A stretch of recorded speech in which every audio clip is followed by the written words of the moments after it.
Essa semana, Deus inclinou nosso coração, e o meu em particular, em fazer uma pergunta para o meu coração. O que humanamente falando é impossível para você? Pense. O que humanamente falando é impossível e que você parou de orar? Tem coisas que a gente orava sistematicamente. Não aconteceu como a gente queria, a gente parou de orar. Aí a pergunta é, o que você parou de orar ou desistiu no meio do caminho? Pensa. A pergunta é, quem mandou você desistir? O que humanamente falando você deixou de orar? Ou você até terceirizou? Tem gente que tem um problema na família, um problema na sua casa, a pessoa só pede oração. Mas a pergunta é, a mesma intensidade que você pede oração é a mesma intensidade que você ora? Olha que interessante. Às vezes as nossas causas a gente dá para os outros, porque nós desistimos de orar. Está passando um filme na sua mente. Eu estou vendo aqui uns balãozinhos na cabeça das pessoas assim. Está passando um filme. Eu quero compartilhar esse texto com você aqui de Lucas 1:37. E Deus vai literalmente te ajudar hoje a você também dar um up aí na sua história, na sua vida, por coisas que você parou de orar, porque você se cansou. O que diz ali?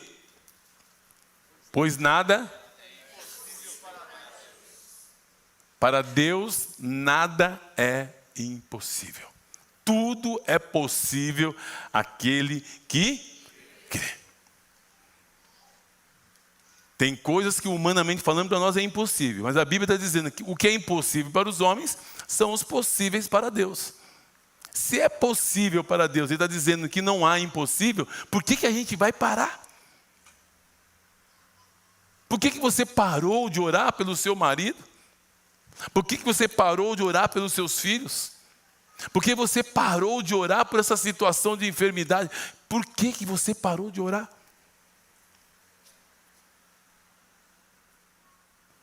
E eu quero que o Espírito Santo nos capacite aqui a entender qual é o nosso papel nessa situação. Porque muitas vezes o que acontece? O fato de não ter acontecido no nosso tempo, a gente para. Porque o nosso tempo não é igual ao tempo de Deus. Você consegue entender? O nosso Pai, Ele é atemporal. O que você tem que fazer é tomar posse pela fé daquilo que já é seu e viver como já tivesse acontecido. Fé é a certeza das coisas que nós não vemos. Eu não estou vendo, mas pela fé eu creio e pela fé eu tomo posse. Amém? Você consegue entender? Está difícil de entender? Não. Quantos estão entendendo? Deixa eu ver. Porque às vezes eu estou falando aqui, pode ser que a compreensão não está vindo claramente. Então, para Deus, nada é impossível. Então, vamos ler aqui em Evangelho de João, capítulo 14. O Pai vai dar um entendimento para nós. Como agir nas situações e circunstâncias pelo qual eu e você, muitas vezes, não entendemos. No verso 15 de João 14, diz assim, se vocês me amam, é João 14? Isso. Se vocês me amam, obedecerão os meus mandamentos, e eu pedirei ao Pai, e Ele lhes dará outro conselheiro para estar com vocês. De que maneira? Para quando? Para sempre. Acompanha comigo aqui. O Espírito da verdade. O mundo não pode conhecê-lo, porque não o vê e nem o conhece. Mas vocês o conhecem, pois ele vive com vocês e estará em vocês. Eu vou repetir para você ganhar essa compreensão, esse entendimento. O Espírito da verdade. Por que Espírito da verdade? Porque ele vai nos levar a conhecer a verdade. E a Bíblia diz: conhecereis a verdade e a verdade vos libertará. Tem coisas que nós precisamos ter entendimento da verdade para nós sermos libertos. No nome de Jesus. Então, o mundo não pode conhecê-lo, porque não o vê e nem o conhece. É por isso que você fala para as pessoas sobre a presença de Deus, sobre o Espírito Santo, as pessoas acham que você está louco. É verdade ou não é? As pessoas pensam que você está louco. Quando você fala da manifestação da presença de Deus, eu fui no encontro, o Espírito Santo me visitou, foi poderoso. Que é isso? Isso é tão poderoso que muitos lutam contra a manifestação e a presença do Espírito Santo. Igrejas não creem no Espírito Santo. E o Espírito Santo foi enviado para a igreja. Você pode levantar sua mão comigo e dizer assim, o Espírito Santo foi enviado para a igreja. E ele está aqui hoje. Nós vamos aplaudir em nome de Jesus. Aleluia. Aleluia. Se tem uma coisa que essa igreja nunca vai pregar contra, é o Espírito Santo. E ele tem liberdade para agir entre nós. Eu falo com a turma do louvor aqui, da adoração, que às vezes a presença está se manifestando de uma maneira tão linda no meio dos louvores. A gente não fica engessando, não. Deixa ele fluir. Se ele quer curar, ele vai curar. Se ele quiser libertar, ele vai libertar. Porque ele tem liberdade. Amém? Amém? Está claro isso? Tenha esse entendimento, porque se você ganhar esse entendimento, que o Espírito Santo tem liberdade em você, você não vai mais colocar limites em Deus. Não vai. Quando ele lançar um desafio para o seu coração, você vai abraçar o desafio e você vai fluir, as coisas vão acontecer, provisão vai vir, você não tem que ficar preocupado com o dia de amanhã. Se eu não trabalhar no sábado, o que vai ser da minha vida? Você fica 15 dias internado no hospital, como é que fica? Você tem controle? Não. Buscai, pois, em primeiro lugar o reino de Deus e a sua justiça, e as demais coisas lhe serão acrescentadas. A palavra de Deus diz isso. Em Evangelho de Mateus 6,33. Então, caminhando aqui. Verso 18. Não os deixarei órfãos, voltarei para vocês. Dentro de pouco tempo, o mundo não me verá mais. Vocês, porém, me verão, porque eu vivo, e vocês também viverão. Olha que declaração poderosa. Jesus está dizendo assim, olha, vocês vão me ver porque eu estou vivo. Ganhar essa consciência que Jesus está vivo. E que Ele vela por nós, Ele intercede por nós. Isso é poderoso. Você está guardado 24 horas por dia, no nome de Jesus. Aí o verso 20 diz assim, naquele dia compreenderão que eu estou em meu Pai, e vocês em mim, e eu em vocês. Quem tem os meus mandamentos e lhes obedece, esse é o que me ama, e aquele que me ama será amado do meu Pai. Eu também os amarei e os revelarei a Ele. Olha que lindo isso. A convicção de que somos amados por Deus. Você tem essa convicção que Deus ama você? Quantos tem essa convicção? Se você tem a convicção de que Deus ama você, você não tem que temer nada. Vou repetir. Se você tem a convicção de que Deus ama você, você não precisa temer absolutamente nada.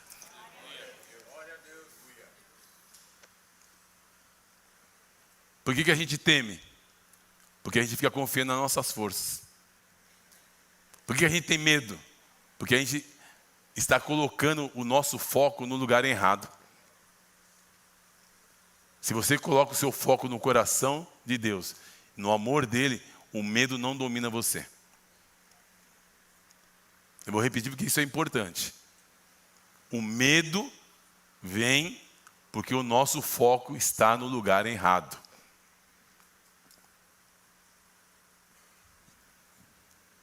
Seus filhos, quando dormem, eles não sabem que está em total segurança a sua casa. Por quê? Porque eles sabem que tem um pai e uma mãe que cuida deles.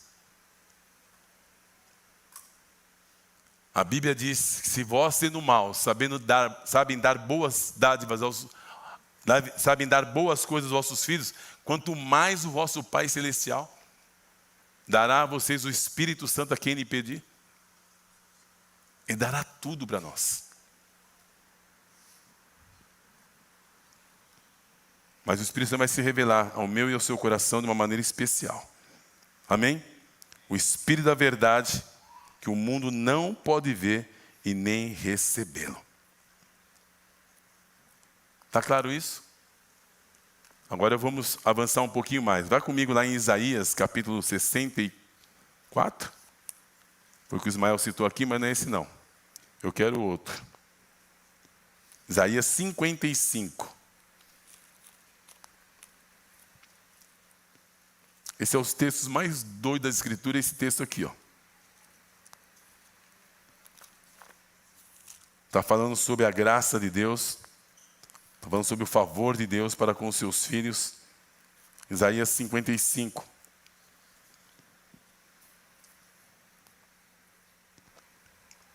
Diz assim: Venham todos vocês que estão com sede e venham às águas, e vocês que não podem, que não possuem dinheiro algum, venham, comprem, comam, venham e comprem vinho, leite, sem dinheiro e sem custo. Olha que coisa doida. Estou chamando você que tem fome, que tem sede, porque a graça de Deus está disponível para todos nós, e não tem custo nenhum. Viver em paz e viver debaixo da graça de Deus não tem custo nenhum. Viver debaixo dessa graça é para quem tem fome e sede de Deus. E se você aplica a sua fome, a sua sede, sabe o que vai acontecer? Você vai ser saciado gratuitamente. Tudo que é de graça, parece que a gente tem dificuldade de tomar posse. É verdade ou não é? Quando alguém fala assim, olha, eu quero convidar você, mas quanto tem para... É de graça. É de graça? Como assim? É que nem quando eu dou livro para as pessoas, eu vou distribuindo os livros, a primeira coisa que a pessoa pergunta é quanto custa? Porque as pessoas não estão acostumadas a receber presentes. É verdade ou não é? Quando alguém dá um presente para você, a primeira coisa que você fica é desconfiado. Olha a cara, que estou vendo a cara de todo mundo aqui. Né? Quando alguém dá um presente, fala assim, o que está querendo? Fez alguma coisa errada. Não é assim que você pensa? O maridão chega lá, um presente, um chocolatinho, fez alguma coisa errada. Só pode ter feito, já começa a apanhar antes de... Eu estava andando, lembrei de você, meu amor. Nós não estamos acostumados com aquilo que é de graça. E salvação é de graça. Bondade de Deus é de graça. O amor de Deus é de graça. Até para ser amado nós temos dificuldade. Sabe por quê? Porque a vida toda muitas pessoas fizeram coisas para serem amados. Houve sempre uma troca.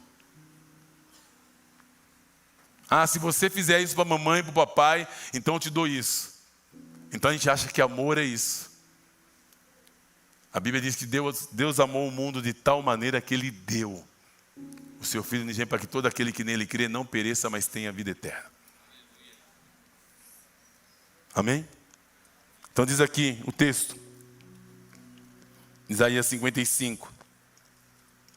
Por que gastar o dinheiro naquilo que não é pão? E o seu trabalho árduo naquilo que não satisfaz? Escutem-me, comam o que é bom, e a alma de vocês se deliciará com a mais finas refeições. Deem-me ouvido e venham a mim. Ouçam-me, para que a sua alma viva. Deus está chamando você para um novo tempo. Deus está chamando você para inclinar o seu ouvido, o seu coração para Ele. Pode ser que você viveu tanto tempo longe dEle, Ele está te chamando para você voltar para Ele. Farei uma aliança eterna com vocês. Minha fidelidade prometida a Davi. Vejam, eu o fiz uma testemunha aos povos, um líder e governante dos povos. Com certeza você convocará nações que você não conhece. Presta atenção nisso. Deus quer atrair pessoas. E aqui eu posso pensar em várias situações. Quando você se rende à bondade de Deus, começa a acontecer coisas em várias áreas da sua vida que você nem imaginava que poderia acontecer. Tem muitas pessoas que reclamam que não tem clientes. Quando você focar o seu coração no reino, Deus vai atrair pessoas para você que você nem imaginava que poderia vir. Cuida dos interesses de Deus, que Deus vai cuidar dos seus. Quando você começa a cuidar daquilo que Deus quer que você cuida, Deus vai te dar para você aqueles que todo mundo quer. Presta atenção nisso. Às vezes você está anelando, desejando viver o extraordinário de Deus, mas você quer muitas vezes viver só para você mesmo. Começa a purificar as suas intenções, se eu posso usar essa expressão para você entender. Uma vez, muito tempo, Deus falou comigo: purifica as suas orações. Eu comecei a entender que eu comecei a alinhar as minhas orações com a vontade de Deus. Quer ver uma oração que às vezes a gente faz e acha que é bonita? Ah, Senhor, eu queria tanto ter provisão, só para pagar as minhas contas, só para abençoar a minha casa. Parece bonito isso, mas é uma oração egoísta. Nós temos que orar para ter provisão para nós, para abençoar não só a nossa casa, como a vida de outras pessoas. Faz sentido isso? Às vezes a gente ora, parece até humilde essa oração.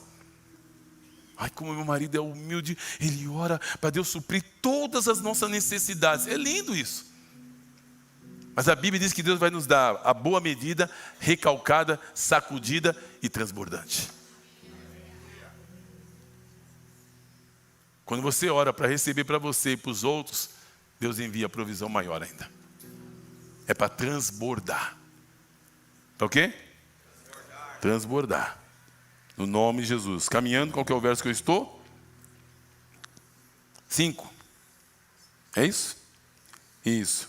Certamente, com certeza, você convocará nações que você não conhece, e nações que não o conhecem se apresentarão até você, por causa do Senhor, o seu Deus, o Santo de Israel, pois Ele lhe concedeu o esplendor. Verso 6, busque o Senhor enquanto é possível. Pode ser que você esteja tendo oportunidades de ouvir a palavra de Deus. Pode ser que Deus está chamando o seu coração, está inclinando o seu coração. Está acontecendo isso nesses dias. Deus, de uma maneira sobrenatural, está alcançando pessoas. Os testemunhos que eu estou ouvindo esses dias aqui, nessa comunidade em particular, tem pessoas que nem ninguém evangelizou. Olha que interessante. E as pessoas estão chegando até nós.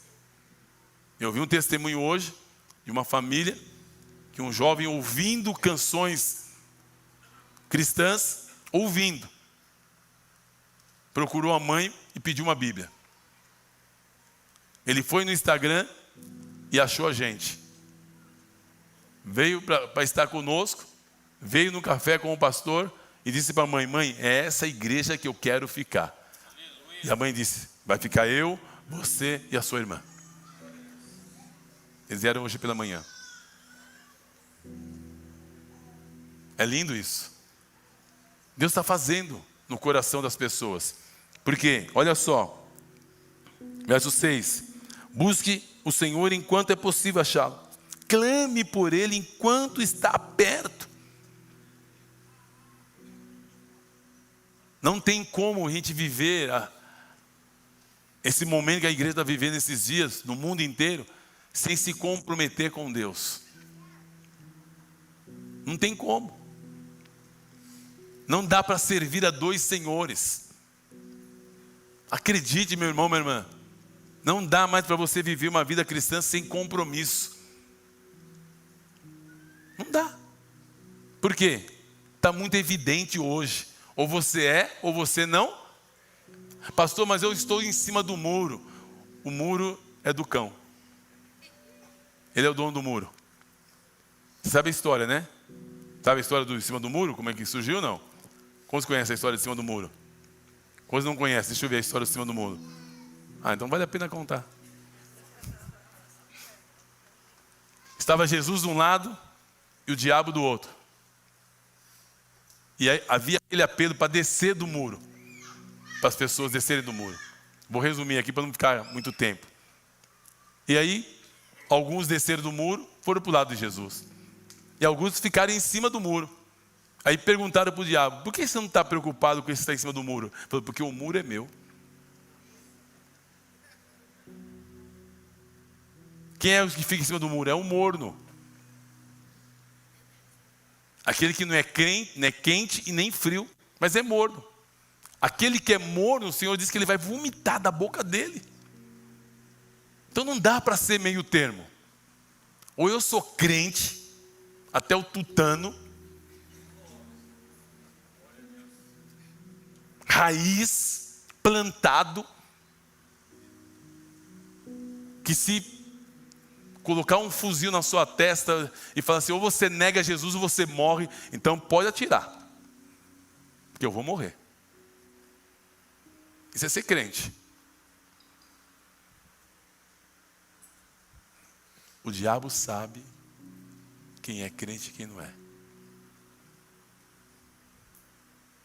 Deixa eu falar baixinho aqui, Tônica. O diabo sabe quem é crente e quem não é. Fala para aquela turma ali também.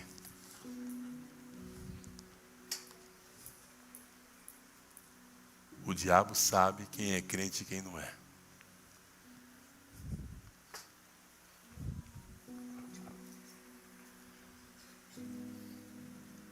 Sabe ou não sabe? Agora você sabe também se você tem que se posicionar ou não. É verdade?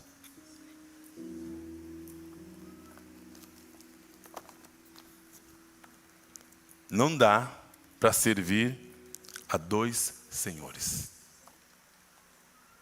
É posicionamento. É o quê? Pastor, eu não volto mais nessa igreja. Eu vou na outra igreja porque eu fico lá e ninguém me cobra nada.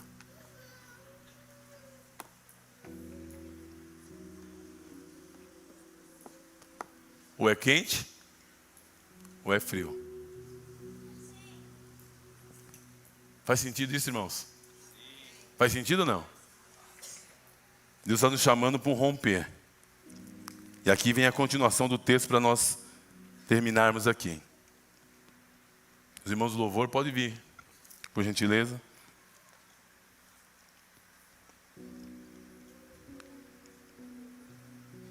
Busque-o enquanto é possível achá-lo.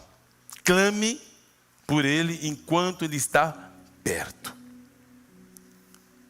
Olha o alerta para o meu coração, para o seu coração. Que o ímpio abandone o seu caminho e o homem mau os seus pensamentos. Que o ímpio abandone o seu caminho e o homem mau os seus pensamentos. Volte-se para ele, para o Senhor, para que ele terá misericórdia dele. Volte para o nosso Deus, pois Ele dá de bom grado o seu perdão. Volte-se para Ele. Deus não quer que você fique debaixo de culpa, nem condenação e medo. Ele está de braços abertos para receber você. Seus ouvidos estão atentos para ouvir a sua oração. A sua mão está estendida para trazer você de volta. Deus é cheio de bondade e misericórdia. As misericórdias do Senhor não têm fim. Precisamos aproveitar, irmão. Sabe por quê? Aproveitar que a misericórdia e graça está estendida para todos. Para quantos? Todos. E eu vou dar a boa notícia para você. Deus já te perdoou de todos os seus pecados. Vou repetir. Deus já te perdoou de todos os seus pecados. O que Ele só quer de mim e de você é que a gente venha se arrepender. E até para se arrepender, quem opera isso é o Espírito Santo. Quem que opera? O Espírito Santo. E quando Ele opera em nós, a gente começa a viver literalmente debaixo da sua vontade. Aí o verso 8 diz assim: pois os meus pensamentos não são os seus pensamentos, o pensamento de vocês, nem os meus caminhos são os seus caminhos, declara o Senhor. Aqui Ele vem confrontando, diz o seguinte: olha, deixa esses pensamentos que você está tendo nesses dias e pega os meus pensamentos. Ah, mas eu não concordo. Não tem problema, pega os meus pensamentos. É só você fazer uma continha simples. Os seus pensamentos levou você até onde hoje? Os seus pensamentos são suficientes para levar você à salvação? Eu acho legal as pessoas às vezes virem na igreja, não é vocês não, tá? É a turma da manhã. Deixa eu ver o que esse pastor vai falar hoje. Eu não concordo com isso. Mas a Bíblia está dizendo, mas não concordo. Não vai mudar a Bíblia. Se eu concordo ou não muda o que a Bíblia diz. É verdade ou não é? Muda? Não. Só fica mais difícil para você. É um fato isso. O que eu tenho que fazer é me render. Senhor, eu me rendo à tua bondade e à tua misericórdia e o teu amor. Eu me rendo. Eu vou crer, Senhor, até na capa da tua Bíblia.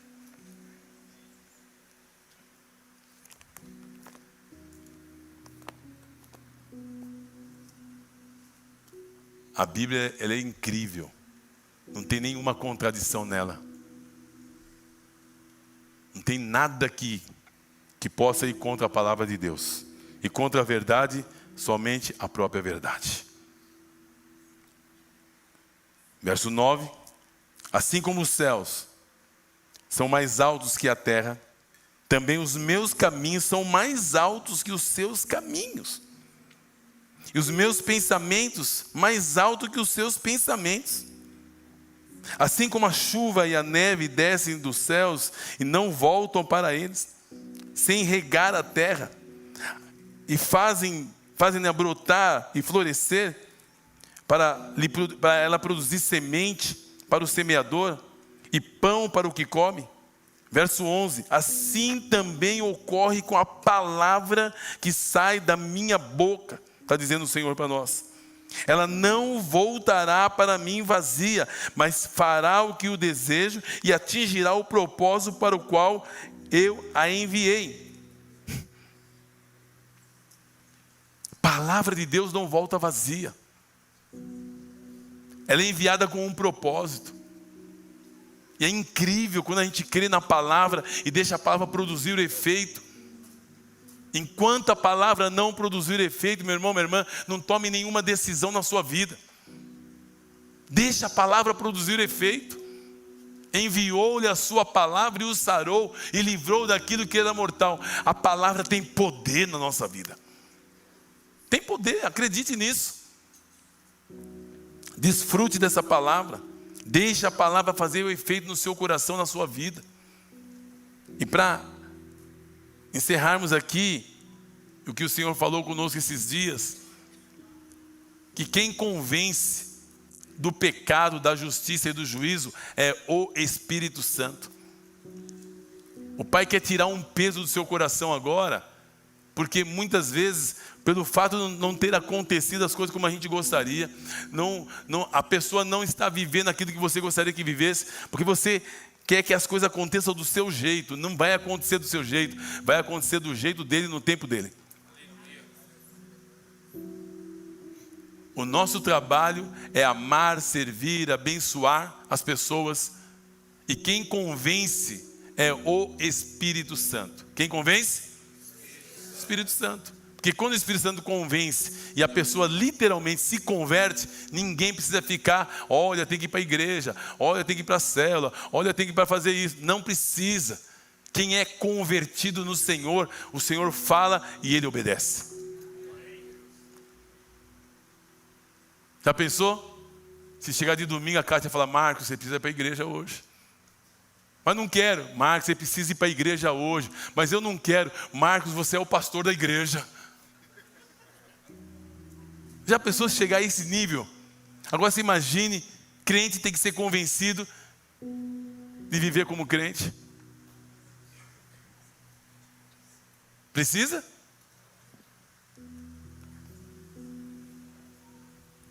Se você entregou a sua vida para Jesus um dia, você disse assim, a confissão é essa, tá?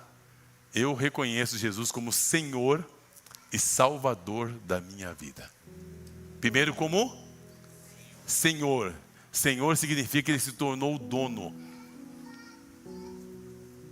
Vou repetir. Senhor significa que Ele se tornou o dono. E se Ele é dono, é Ele que manda na gente. Viu, negão bonito? Quem é que manda? Se Ele é Senhor na minha vida, é Ele que manda na minha vida. Não é o pastor A, pastor B, não, é o Senhor. Dá para falar não, Senhor? Não tem como.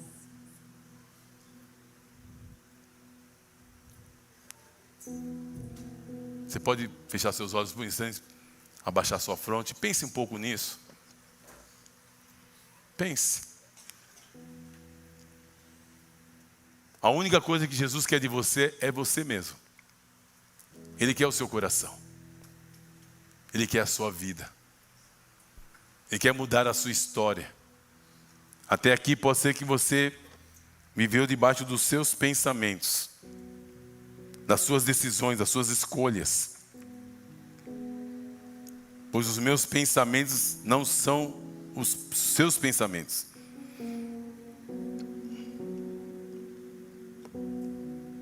Nem os seus caminhos são os meus caminhos, declara o Senhor.